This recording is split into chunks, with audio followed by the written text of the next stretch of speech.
আসসালামু আলাইকুম প্রিয় দর্শক, আলোচনার শুরুতেই আমি আপনাদের একটা স্থির চিত্র দেখাচ্ছি। এটা আমি আজকের পত্রিকা থেকে নিয়েছি। চিত্রটিতে অনেকে বসে আছেন। একজন মহিলা ওনার সন্তানকে কোলে নিয়ে জল কামানের সামনে কি হতবিহ্বল অবস্থায় পড়েছেন, সেই দৃশ্যটা দেখা যাচ্ছে।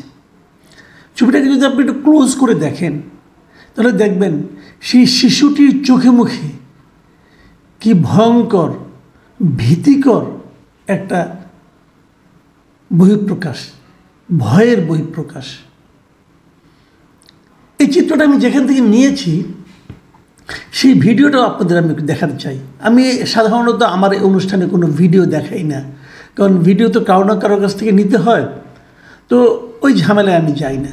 কিন্তু এই ভিডিওটা আমি দেখাবো।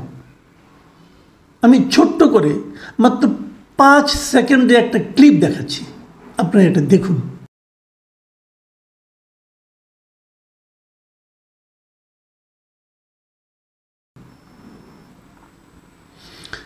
দর্শক, আপনারা দেখলেন ভিডিওটা, দেখেন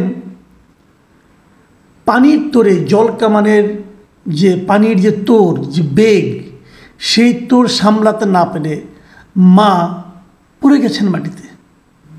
এবং পড়ার মুহূর্তেও উনি কিভাবে ওনার সন্তানকে ডান হাতে আগলে রেখে পুরো শরীরের ভরটা বা হাতের উপর দিয়ে পড়েছেন উনি, মানে সন্তানকে বাঁচানোর জন্য কি আপ্রাণ চেষ্টা। এই দৃশ্যটা দেখে আপনাদের কী অবস্থা হয়েছে আমি জানি না। বিশ্বাস করেন, আজকে সারাদিন আমি স্বাভাবিকভাবে কোনো কাজকর্ম করতে পারিনি। আমার মনে হলে একটাই প্রশ্ন, এই দেশে তো এখন আর স্বৈরাচারী শেখ হাসিনা নেই। আমরা তো স্বৈরাচারকে বিদায় করেছি। এখন তাহলে কারা দেশ চালাচ্ছে? তাদের মধ্যে কি মানবিকতা নেই? তারা কি এদেরকে মানুষ মনে করে না? এখন যিনি সরকার প্রধান, তিনি না শান্তিতে নোবেল পেয়েছেন। এই দৃশ্যটা কি? কোনো রকম শান্তির কোনো চিহ্ন এখানে দৃশ্য আপনি দেখতে পান? এই দৃশ্যটা কি? শান্তিতে নোবেল পাওয়া একজন ব্যক্তিকে ন্যূনতম বিচলিত করে না? উনি বলবেন আমি কি করব? আপনি অন্ততপক্ষে আর যদি কিছু করতে না পারেন পদত্যাগ করেন ভাই, আপনি পদত্যাগ করেন। আপনার যে নাম, আপনার যে পরিচিতি সারা দুনিয়া, তার সঙ্গে তো এই দৃশ্যটা মেলে না। এই লোকগুলো কি দেশদ্রোহী কেউ? এই নারী, এই শিশু, এরা কি এদেশকে ধ্বংস করার জন্য উঠে পড়ে লেগেছে? এরা কি রাষ্ট্রদ্রোহী? এরা কি আপনার সরকারের পতন ঘটানোর জন্য মাঠে নেমেছে? যদি নেমে থাকে তাহলে এদের সম্মান করে আপনার সরকারের পতন ঘটানো উচিত। আপনার পুরো সরকার সহ পদত্যাগ করা উচিত এই একটা শিশুকে এই ভয় দেখানোর কারণে। আপনি কি ভাবছেন? কি ঘটনাটা কি? আমি একটু ছোট করে বলি ঘটনাটা কি। ঘটনাটা হলো, এরা প্রাথমিক সহকারী শিক্ষক নিয়োগ সরকার ঘোষণা করেছিল, আগের সরকার। সেখানে 3 ধাপে হয়েছে। প্রথম 2 ধাপ শেষ হয়ে গেছে। এটা 3য় ধাপের নিয়োগ হয়েছে। 3য় ধাপে ছিল ঢাকা এবং চট্টগ্রাম বিভাগের যারা নাকি নিয়োগ দেওয়া হবে, এবং এদের বিজ্ঞপ্তি দেওয়া হয়। 3য় ধাপের বিজ্ঞপ্তি দেওয়া হয় 2023 সালের 14 জুন। লিখিত পরীক্ষা হয় 2024 সালের 29 মার্চ। খেয়াল করেন, 2024-এর 29 মার্চ। লিখিত পরীক্ষার ফলাফল প্রকাশিত হয় ওই বছরই 2024 সালের 21 এপ্রিল। 12 জুন ভাইবা সম্পন্ন হয়। এরপর তো আন্দোলন শুরু হয়ে গেল। জুলাই আন্দোলন হলো, অগাস্টে আন্দোলন শেষ হলো, স্বৈরাচার বিদায় নিল। তারা ওয়েট করছে, যারা ভাইবা দিয়েছে তারা ফলাফলের জন্য ওয়েট করছে। সেই ফলাফল প্রকাশিত হলো।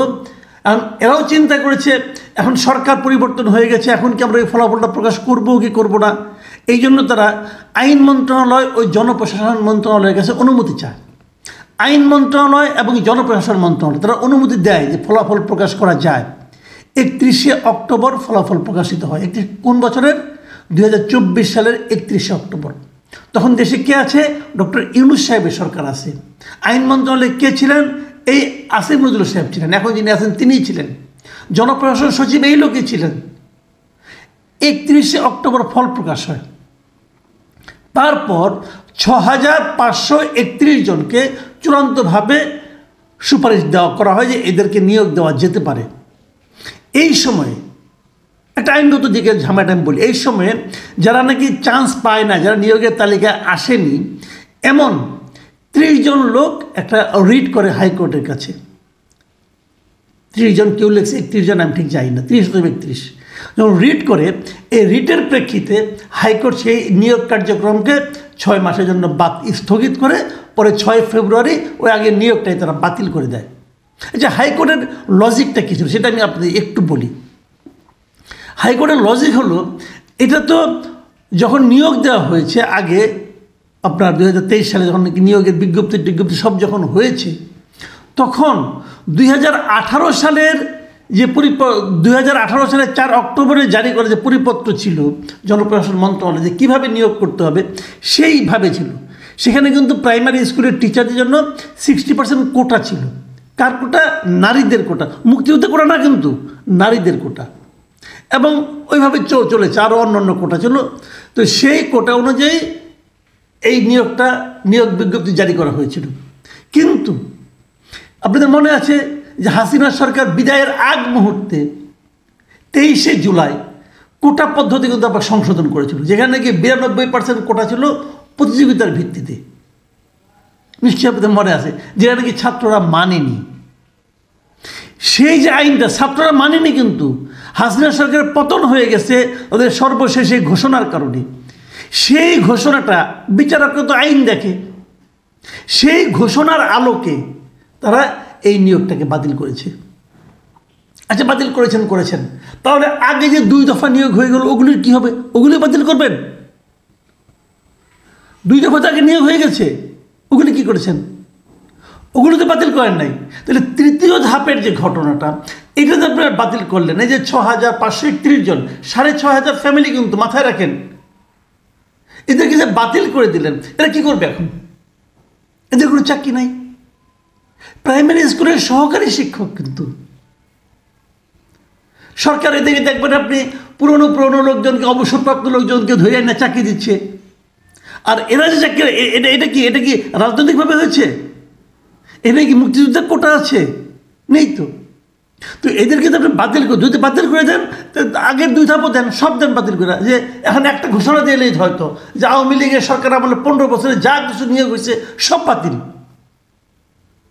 এটা কি প্রতিহিংসার কি দেশ চলছে? কোনো আইন কানুন থাকবে না। তো এদেরকে যে ঠিক আছে, এদের দাবি আপনি মানবেন না, আলোচনা করেন এদের সঙ্গে, কথা বলেন। এই যে একটা ঘটনা ঘটেছে, এই ভিডিওটা সোশ্যাল মিডিয়ায় সবাই দেখেছে, এই স্থিরচিত্রটা সবাই দেখেছে। আমি দেখলাম না পর্যন্ত যে কেউ এই ঘটনার কোনো নিন্দা প্রকাশ করেছে, কাউকে নিয়ে কোনো উদ্বেগ করতে থাকে। এই দেশটাকে সবাই পাথর হয়ে গেছে। এই দেশের মানুষের কি মানে মানবিকতা বলতে কিছু নাই? সবাইকে পাথর, অথবা সবাইকে ভীত সন্ত্রস্ত? আমি মেলাতে পারি না, আমি কিছুই মেলাতে পারছি না।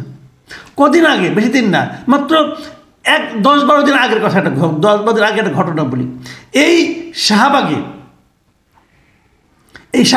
এরা শাহবাগের মোড়ে, এই শিক্ষকরা এরা শাহবাগের মোড়ে অবস্থান নিয়েছিল।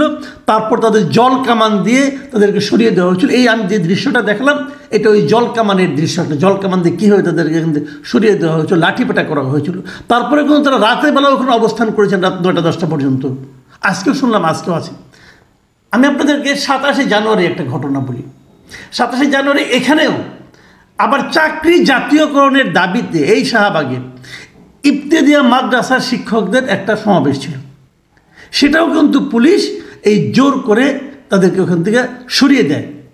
এই যে সরিয়ে দেয় জোর করে, এই ঘটনার প্রেক্ষিতে বর্তমান সময়ের সবচেয়ে আলোচিত সংগঠন জাতীয় নাগরিক কমিটি, তারা কিন্তু প্রতিবাদ করে। এবং তারা প্রতিবাদ করে কি বলে, যে এই ইবতেদাইয়া শিক্ষকদের উপর পুলিশি হামলা ও অভ্যুত্থান, এই হামলাটা অভ্যুত্থানের চেতনা পরিপন্থী। তো ইবতেদাইয়া মাদ্রাসার শিক্ষকদের যারা নাকি জাতীয়করণের দাবিতে আন্দোলন করছে, তাদের উপর হামলা যদি অভ্যুত্থানের চেতনার পরিপন্থী হয়, তাহলে নারী শিশুদের উপর যে হামলা হচ্ছে এটা অভ্যুত্থানের পরিপন্থী না ভাই? এখন আপনাদের চেতনা জাগ্রত হচ্ছে না? আমরা এগুলি কি দেখছি? ইবতেদাইয়া হলে পরে অভ্যুত্থানের পরিপন্থী, নারী ও শিশু হলে অভ্যুত্থানের পরিপন্থী না। এটা কোন দেশে আছি আমরা? সারা দুনিয়ার কাছে এই ছবিগুলো যাচ্ছে, সারা দুনিয়া এগুলো দেখে কিভাবে মূল্যায়ন করছে। পরিষ্কার কথা, এই সরকার কিছুই হ্যান্ডেল করতে পারছে না। কিছু বললেই বলে 150 আন্দোলন, 500 আন্দোলন। আরে ভাই, আন্দোলনের সংখ্যা দরকার নেই, আপনি আন্দোলনগুলো হ্যান্ডেল করেন। এদেরকে রাস্তায় নামতে হয় কেন? আমি আগেও বহুবার বলেছি, আপনারা একটা ওয়েবসাইট করেন, আপনারা কতগুলি ইমেল দেন, ইমেল অ্যাড্রেস দেন, বলেন যার যত দাবি দেওয়া আছে সেই ইমেলে তারা পাঠানোর পর আপনারা এগুলি জাজ করেন, প্রত্যেকটা মন্ত্রণালয় নিয়ে জাজ করে তাদেরকে ইনফর্ম করেন। যুক্তি দিয়ে জাজ করেন, রাজনীতি দিয়ে জাজ করেন। আপনারা তো অরাজনৈতিক দল, অরাজনৈতিক সরকার, বলেন তো রাজনীতির মতো কথা। আপনার প্রধান উপদেষ্টা প্রেস সেক্রেটারি বলে যে আমাদের এটা অরাজনৈতিক সরকার, রাজনৈতিক সরকার। আরে ভাই প্রেস সেক্রেটারি, আপনি কোন রাজনৈতিক দলের সদস্য ছিলেন? আপনি কিসের রাজনৈতিক সরকার এটা? রাজনৈতিক সরকারকে কে নিয়োগ দিয়েছে? রাজনৈতিক সরকারের কথা বলেন। অদ্ভুত এক দেশ, অদ্ভুত এক সরকার আমাদের উপর চেপে আছে। প্রিয় দর্শক, আমি আশা করব এই ধরনের দৃশ্য যেন আমাদের আর দেখতে না হয়। মানুষকে আর পেইন দিয়েন না আপনারা। আল্লাহ হাফেজ।